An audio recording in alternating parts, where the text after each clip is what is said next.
भीड़ थोड़ी ज़्यादा हो गई है। अब लगता है कि हॉल में संभव नहीं है कोई भी कार्यक्रम, और आप लोगों की इच्छा थी कुछ महीने पहले ही आना था आपके बीच, तो हम लोग उस समय थोड़ी परेशानी में थे। ये कार्यक्रम थोड़ा आगे आ गया था। साहब दीदी के आशीर्वाद से, महादेव की दया से आज संपन्न हो रहा है।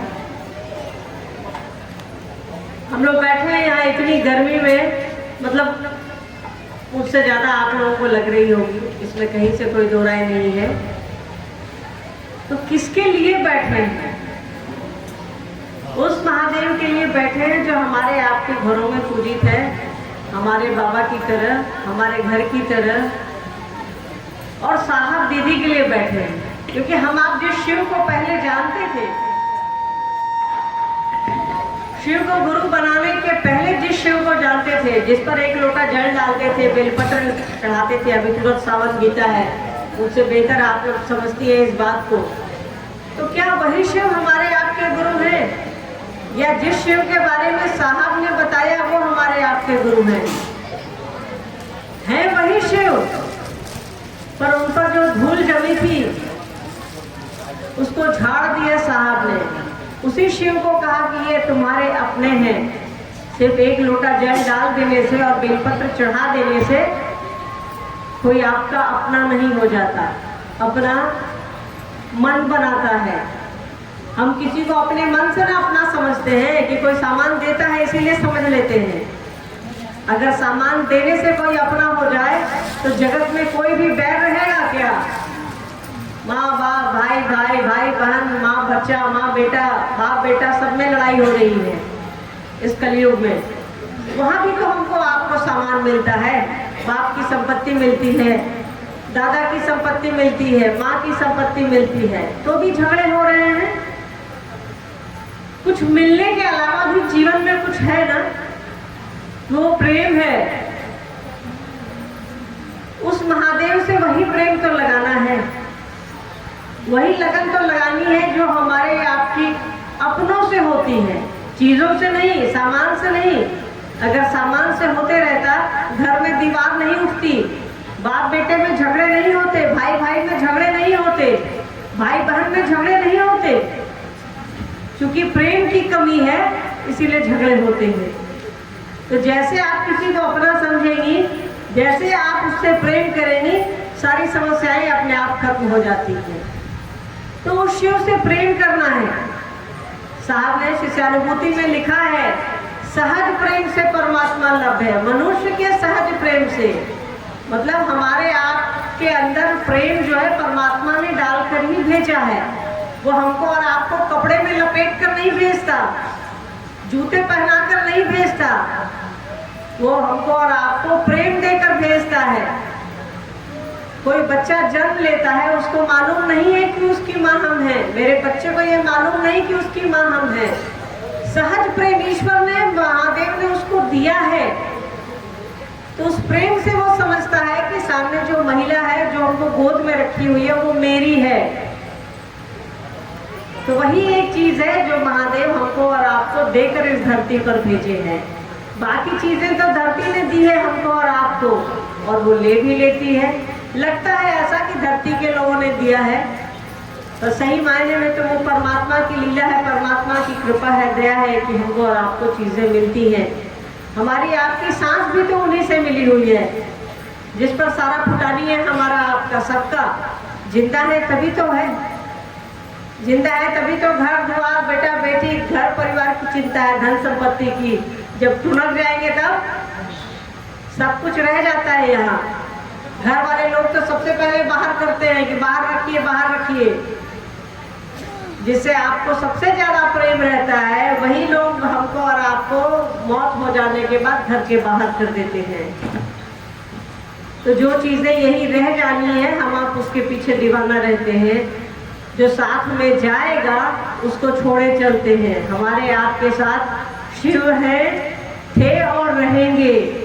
साहब दीदी हैं, थे और रहेंगे। ये मत सोचिएगा कि साहब शरीर में नहीं दिख रहे हैं, दीदी माँ शरीर में नहीं दिख रही है तो नहीं है। महादेव भी तो हमको और आपको नहीं दिखता, वो मन की आंखों से दिखता है। वैसे ही साहब दीदी हैं, वो हमारे आपके जीवन में है, हमारे आपके मन से दिखते हैं। वो आँख का तो अपना है, कुछ देर बाद ठीक रहेगी, कुछ देर बाद खराब हो जाएगी। कई लोगों को दिखता भी नहीं है। हम लोग चश्मा उतार दे तो न नजदीक का दिखता है न दूर का दिखता है। तो मन की आंखों से दिखते हैं। जैसे शिव मन की आंखों से दिखते हैं, वैसे साहब दीदी भी मन की आंखों से दिखते हैं। वो जैसा कहते हैं वैसा करने की कोशिश कीजिए।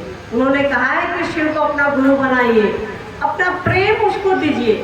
उनका पहला सूत्र आप लोगों को ध्यान में होगा, हे शिव आप मेरे गुरु हैं, मैं आपका शिष्य हूँ, मुझे शिष्य पर दया करें। पहले उसको अपना बनाया जाता है कि आप मेरे हैं, मैं आपका हूँ। तो जब अपना बन जाएगा तो सब कुछ दे देगा। हमसे आपसे कोई भीख मांगता है तो हम लोग कहते हैं जाइए जाइए आगे बढ़िए, जाइए जाइए, बोलते हैं कि नहीं बोलते हैं। पर जब कोई अपना कुछ मांगता है तो हम आप सोचते नहीं हैं, 50 पैसा भी अगर पास में है तो दे देते हैं। यही अपनापन है ना। कोई भीख मांगता है उससे तो कोई अपनापन नहीं है हमारा आपका। और कोई अपना है जिससे हमको और आपको प्रेम है, वो कुछ भी मांगता है दे देते हैं। अपनी हानि करके अपना कम खा करके बच्चों का पेट भरते हैं कि नहीं हम आप? इसलिए भरते हैं क्योंकि वो अपना है। सारा खेला उस अपनापन का है। जैसे अपना समझिएगा तो चीजें आसान हो जाएगी। शिव को जैसे अपना समझिएगा, साहब दीदी को जैसे अपना समझिएगा, तो हमारी आपकी आध्यात्मिक यात्रा, इनफैक्ट लौकिक यात्रा भी आसान हो जाएगी। क्योंकि ये जगत भी उसी परमात्मा का बनाया हुआ है जो हमारे आपके गुरु हैं। शिव हमारे आपके गुरु हैं। शास्त्र कहते हैं कि वो जगत गुरु है, विश्व गुरु है, और उन्होंने ही इस दुनिया को बनाया है। तो उससे बेहतर हमको और आपको कोई जान ही नहीं सकता। अभी डॉक्टर साहब ने बताया ना कि आपको जिस चीज की जरूरत है उसको मालूम है, वो आपको देगा। एक कहानी साहब सुनाते हैं मानसी स्टेशन की, कि वहाँ ढेर सारे भिखमंगे लोग बैठे रहते हैं। तो जब भी कोई ट्रेन गुजरती है ना उस स्टेशन से, तो सारे भिखमंगे लोग, जैसे आप वहाँ से अगर गुजर रही हैं और कुछ खा रहे हैं हम आप, तो उन लोग मानता नहीं है। उन लोग कहता है मालिक दे थूल। इतना भरोसा है उसको कि वो कहता है मालिक दे थूल। तो हमको और आपको शिव पर, साहब दीदी पर इतना भरोसा रखना होगा कि वो हमको और आपको दे। साहब ने तो कहा है कि आपको कुछ भी करने की जरूरत नहीं है, आपको भरोसा भी करने की जरूरत नहीं है। बस आप पढ़े तो रहिए महादेव के पास, जिसको हम लोगों की भाषा में, भोजपुरी की भाषा में गोड़परिया कहते हैं ना, कि पढ़े रहिए वहीं। गाँव देहात में देखते हैं किसी कुत्ता को 1 दिन 2 दिन खाना दे दीजिए, उसको मार के भगाइएगा भी ना तो आधा घंटा बाद आके फिर आपके दरवाजे पर, द्वार पर बैठ जाएगा। तो हम लोगों को साहब दीदी का, महादेव का वैसा ही कुत्ता बनना है कि वो भगा भी दे, फिर इधर उधर घूम घाम के हम आप वहीं आ जाए कि सरकार अब हमको कहीं नहीं जाना है, रोटी दीजिए या नहीं दीजिए अब आपके पास है, जो करना है आपको ही करना है।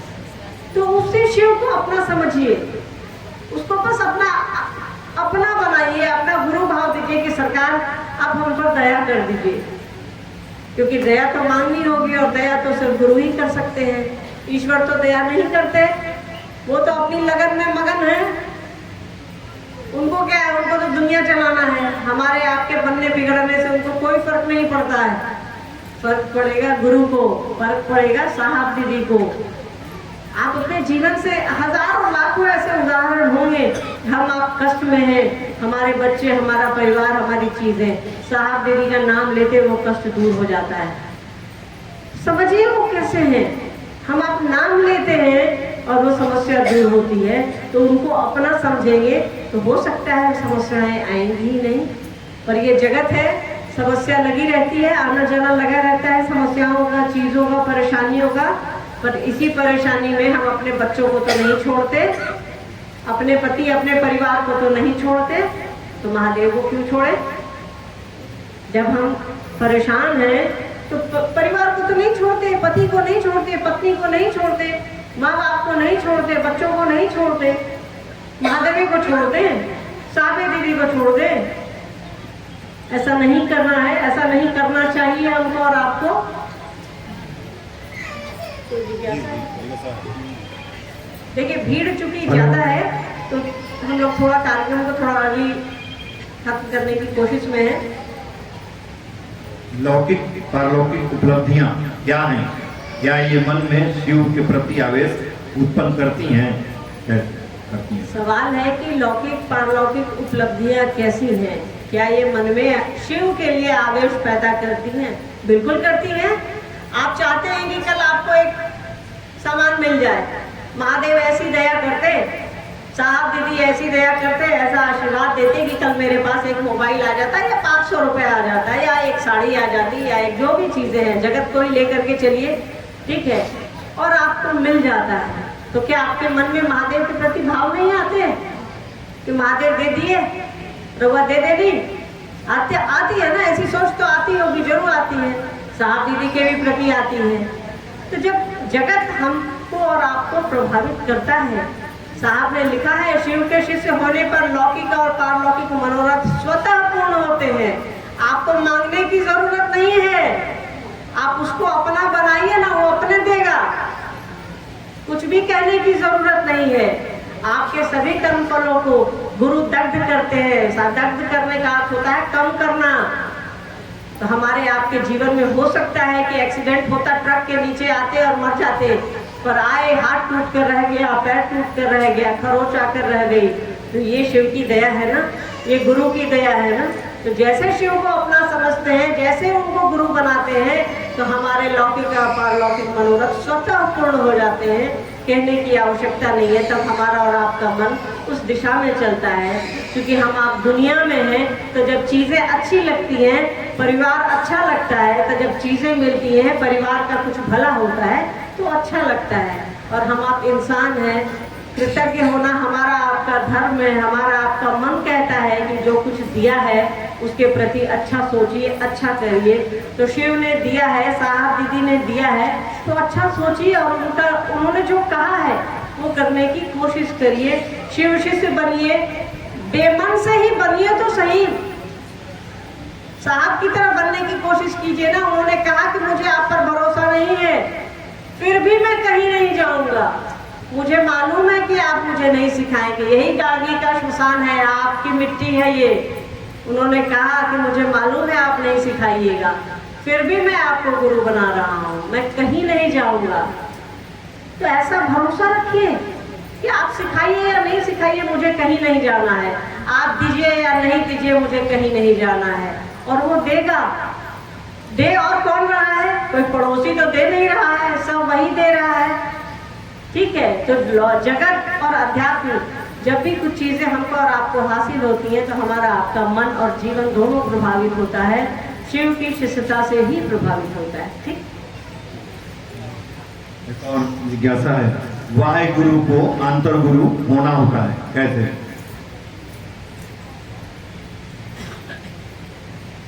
वाहे गुरु को अंतर गुरु होना, ये शिष्यानुभूति की लाइन है।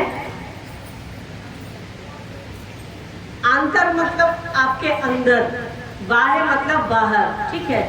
आप मन से, आप बोली से ही किसी को गुरु बना रहे हैं, जब तक उसका आपके मन पर प्रभाव नहीं पड़ेगा कोई फायदा नहीं है। अंतर का अर्थ होता है आपके भीतर, अंदर। तो जो भी गुरु है उसका आपके मन पर प्रभाव। मन तो दिखता नहीं है, हमारे आपके हाथ की तरह तो है नहीं कि दिख जाएगा, मोबाइल की तरह तो है नहीं कि दिख जाएगा। तो हमारे आपके मन पर उसका प्रभाव होना चाहिए। तो साहब ने लिखा है कि बाह्य गुरु को आंतर गुरु होना पड़ता है, मन पर उसका प्रभाव होना। जो भी गुरु हमारे आपके होंगे उसका प्रभाव हमारे मन पर होगा, मन पर आएगा तो आचरण पर आएगा, आचरण पर आएगा तो जीवन पर आएगा।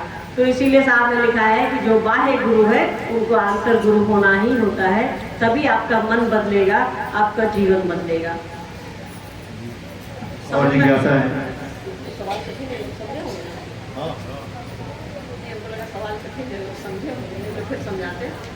जब शिव शिष्यता में सहायक है 3 सूत्र, तो शिव शिष्यता का मुख्य मार्ग क्या है? साहब की पंक्ति है ये, 3 सूत्र सहायक सूत्र है। यहाँ हम लोग अभी सीढ़ी से आए, आप लोगों ने भी सीढ़ी का ही उपयोग किया होगा। अगर लिफ्ट रहता तो जल्दी किससे आते? लिफ्ट से आते कि सीढ़ी से आते? लिफ्ट से आते। तो 3 सूत्र हमारे लिए सहायक सूत्र है, सीढ़ी है। मुख्य मार्ग जो है जिसने बताया है वही ना होगा। किसने बताया है 3 सूत्र के बारे में कि 3 सूत्र करिए, महादेव की ओर चलने में आपका रास्ता आसान हो जाएगा। साहब ने बताया है, तो जिसने बताया है उसको मालूम है कि और भी एक मेन डोर है, मुख्य दरवाजा है, मुख्य सड़क है, गली की सड़क जो आपके घर तक जाती है, घर से बाजार जाती है, बाजार से मुख्य सड़क मिलती है। तो ये जो आपको रास्ता बताया है वो है, तो जो रास्ता बताया है उसको पकड़ लीजिए। साहब दीदी हमारे आपके मुख्य मार्ग हैं, होंगे और रहेंगे, इसके अलावा कोई तीसरा नहीं हो सकता। 3 सूत्र करते रहिए, साहब दीदी को पकड़े रहिए और साहब दीदी आपको महादेव को पकड़ाए रहेंगे। बस यही, और कुछ भी नहीं है। सहायक 3 सूत्र है, आप 3 सूत्र करते रहेंगे, साहब दीदी आपके साथ रहेंगे, साहब दीदी आपके साथ रहेंगे, तो महादेव के पास जाने का रास्ता आपका आसान हो जाएगा। तंत्र क्या है? तंत्र का अर्थ होता है खींचना, ठीक है, संस्कृत का शब्द है, उसका अर्थ होता है खींचना, जिसको खींचा जा सके, ठीक है। तंत्र का अर्थ यही होता है जहाँ खिंचाव हो, जहाँ बड़ा हो, विशाल हो। तो तंत्र जो है वो आपके हमारे मन को विशाल बनाता है, ठीक है। तंत्र आजकल के जादू टोना से तंत्र को नहीं समझिए। तंत्र प्रेम है, समर्पण है, जो हम आप शिव से करते हैं, अपने गुरु से करते हैं, साहब दीदी से करते हैं, अपने बच्चों, अपने परिवार से करते हैं। जहाँ मन बड़ा होगा वही ना लोग समाएगा। छोटा मन रखिएगा, कैसे समाएगा? बड़ा मन रखने से ही चीजें समाती हैं उसमें, ठीक है। तो तंत्र का ठेठ भाषा में समझिए, तंत्र का अर्थ होता है जिसका फैलाव हो, जो बड़ा करे आपके मन को। तो आपके मन को बड़ा गुरु करेंगे ना, और शिव से बड़ा कोई गुरु नहीं है। तो तंत्र के अधिष्ठाता भी वही है, तंत्र वहीं से निकला है। उन्होंने जो भगवती को कहा है वही तंत्र है, ठीक है। तंत्र का अर्थ समर्पण है, प्रेम है, और भगवती ने फिर हम लोगों को जो कहा है, ठीक। तो अपने मन को विशाल बनाएंगे, यही ठेठ भाषा में समझिए इसको कि आपका मन जितना बड़ा होगा उसमें समाएगा। गुरु आपके मन को बड़ा बनाते हैं, आपके मन को खींचकर बड़ा बनाते हैं, ठीक है।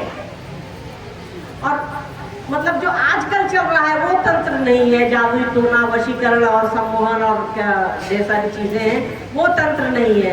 तंत्र प्रेम है, समर्पण है, अपने गुरु से जो आप करते हैं वही तंत्र है। और इस धरती पर, इस धराधाम का साहब से बड़ा तांत्रिक कोई नहीं है, साहब से ज्यादा तंत्र जानने वाला कोई नहीं है, क्योंकि साहब शिव को प्रेम करते हैं और शिव साहब को प्रेम करते हैं, इसीलिए उनसे बड़ा तांत्रिक धरती पर कोई नहीं है।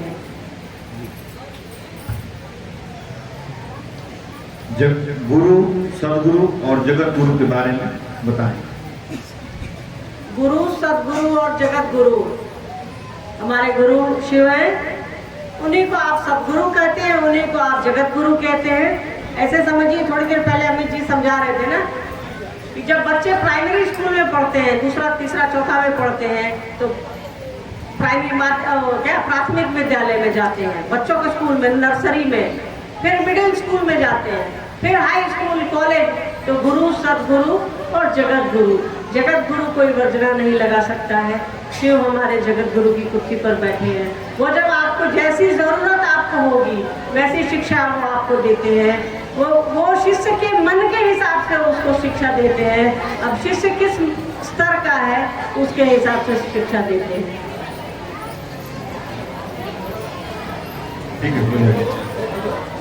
और जिज्ञासा है, साहब श्री की देन है हमारी आवाज आती का सवाल था। साहब श्री की देन है हमारी आवाज। बेसिकली ये महिलाओं के लिए, मतलब भाई लोग बुरा नहीं मानेंगे, क्योंकि इसके पीछे मतलब उन्होंने आवाज तो सबको दी है, और महिलाओं की आवाज तो दबी हुई थी। इस देश में हमारा 2 ही काम था, एक खाना बनाना, दूसरा बच्चे पैदा करना। अगर गलत बोल रही तो बताइए। महिलाओं का 2 ही काम, एक खाना बनाइए, दूसरा बच्चे पैदा करिए, घर देखिए, उसको आप कई तरह से ले सकते हैं क्योंकि माँ की जिम्मेदारियाँ ज़्यादा है। पर साहब ने हमको और आपको आवाज़ दी, साहब ने हमको और आपको घूंघट से बाहर कर दिया। तो हमने क्या गलत कहा कि साहब ने हमको आवाज़ दी है? तो याद रखिएगा, जो दिया है उसका एहसान चुकाना है। हम आप शिव के शिष्य हैं, एहसान नहीं चुकाएंगे तो शिव के शिष्य क्या होंगे? तो साहब ने दिया है यहाँ, तो साहब का एहसान हम आप कैसे चुकाएंगे? 3 सूत्र करके चुकाएंगे, उनको और दीदी माँ को पकड़कर चुकाएंगे, उनके साथ चलकर चुकाएंगे। तो हमारी आपकी आवाज़ को कोई सुनता भी नहीं था। आज मंच पे बैठ के हम हो या आप हो, सभी एक दूसरे की बात करते हैं। राह चलते लोगों को महिलाएं रोकती हैं, पढ़े लिखे लोगों को रोकती हैं, टाई सूट में लोग दिखते हैं कि भैया 2 मिनट बात सुनिएगा, माथा पे आंचल रख करके सुनाते हैं हम आप कि मेरे गुरु शिव है, रौरो हो जाए, मान ली। करते हैं कि नहीं करते हम आप? तो ये आवाज़ कौन दिया है? अनपढ़ से अनपढ़ महिलाएं जिनको पढ़ना लिखना, अपना नाम लिखना नहीं आता, बोलने नहीं आता, वो आज मंच पर बैठकर बोल रही हैं। तो ये आवाज़ किसने दी है हमको और आपको? साहब और दीदी ने दी है। तो उनका एहसान चुकाएंगे, उनका होकर उनका एहसान चुकाएंगे।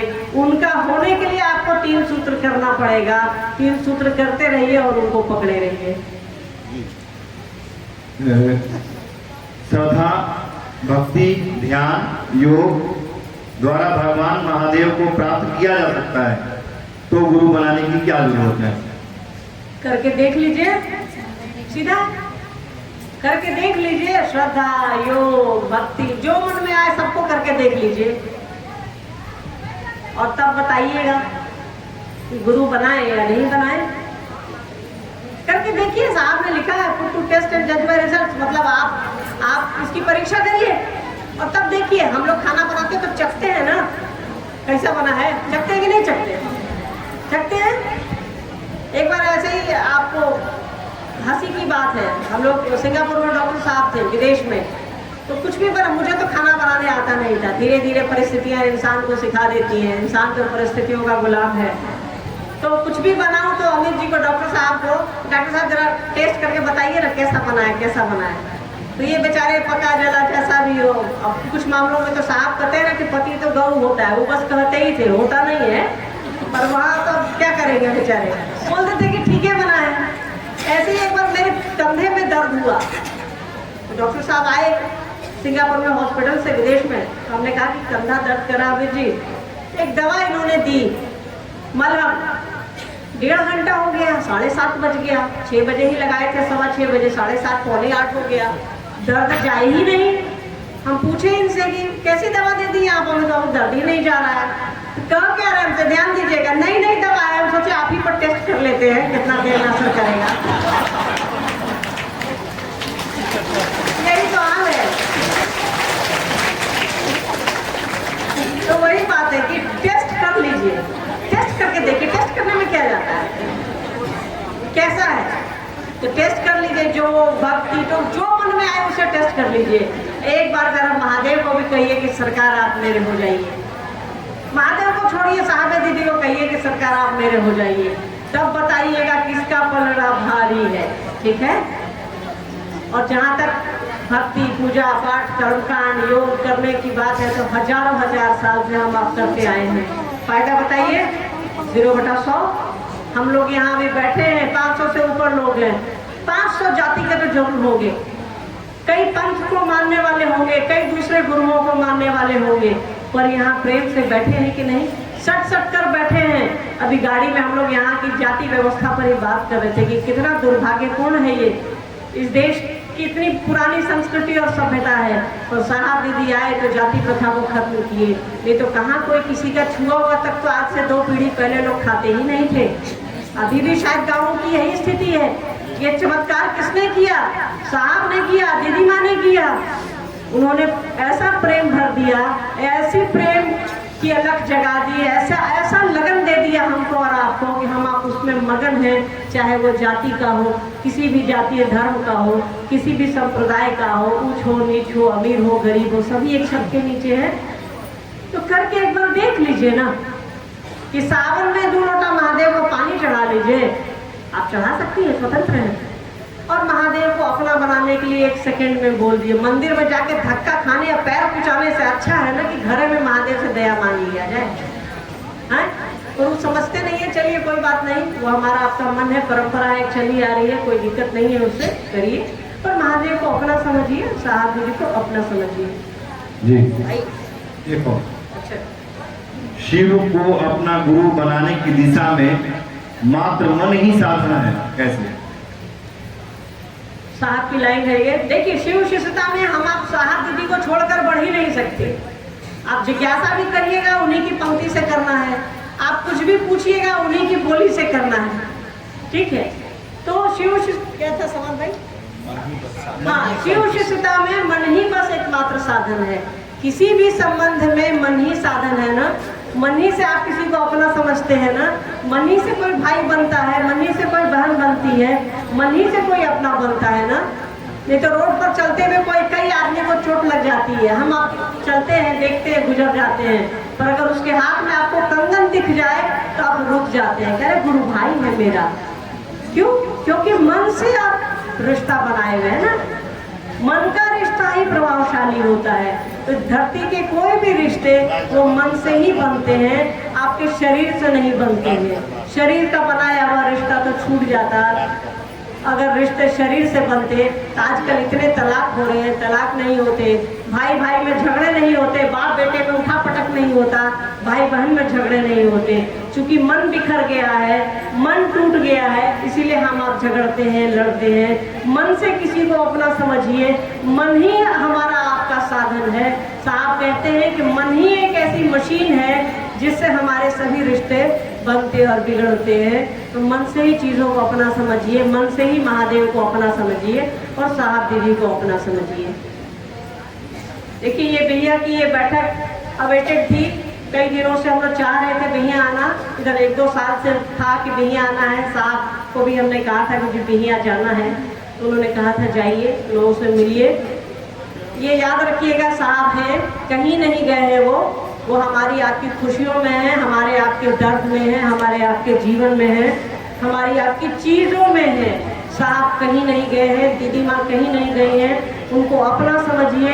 अपना समझ करके वो जो कहते हैं करिए, वो कह रहे हैं शिव को अपना समझो, शिव शिष्य बनिए और लोगों को प्रेरित करिए शिव शिष्य बनने के लिए। इससे अच्छा कोई काम नहीं है। अपना काम करिए, जगत का काम करिए, खेती है, बाड़ी है, दुकान है, घर है, सिलाई मशीन है, बच्चा पढ़ाना है, जो भी करना है करिए, अपना काम करिए और गुरु का काम करिए, शिव का काम करिए, साहब दीदी का काम करिए। इससे अच्छा कोई काम नहीं है। इससे अच्छा कोई काम आएगा तो सोचा जाएगा, अभी तक तो धरती पर इससे अच्छा कोई काम नहीं है। अपनी व्यवस्था में लगे रहिए और साहब दीदी जो कहते हैं वो करते रहिए। साहब ने कहा है ना कि एक को जानिए, एक को मानिए, शिव को जानिए, शिव को मानिए और साहब दीदी को अपना समझिए। इसके अलावा और कुछ भी नहीं है कहने के लिए। आप सभी मुझसे बेहतर गुरु का काम कर रहे हैं, गुरु का काम करते रहिए।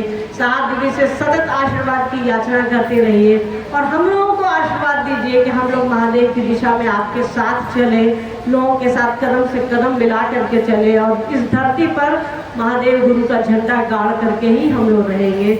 आप सभी को मेरा प्रणाम।